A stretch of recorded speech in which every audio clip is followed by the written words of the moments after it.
Otelinizdə pişiklər üçün hansı şərait yaradılıb? Şərait gördüyünüz kimi genişdir, geniş otaqlardır. Pişiklər burada istirahət edə bilirlər. Oyun meydançaları var, lüks otaqlar var, əlavə olaraq manyeж mövcuddur. Pişiklərin qidalanması və gündəlik baxımı necə təşkil olunur? Pişiklərin qidalanması xüsusi qidalanma seçilir hər pişik üçün. Bu natural protection'dır. Sterilizə olunmuş pişiklər sterilizə yeməklər yeyirlər.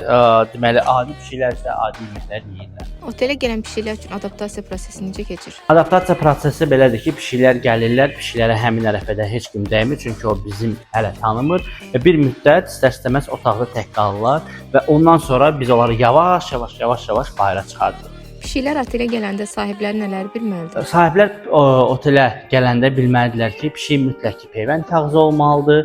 Bu çox vacibdir, sağlam pişik olmalıdır. Biz xəstə pişik qəbul eləmirik. Müştərilər pişiklərinə necə nəzarət edə bilirlər? Kamera vasitəsilə 7/24 kameradan görə bilirlər, pişiyə baxa bilirlər. Əlavə olaraq müştəri qrupu var, ora yazırlar və biz rahatlıqla pişiklərin əgər videolarını istəyirlərsə müştərilərə göndəririk.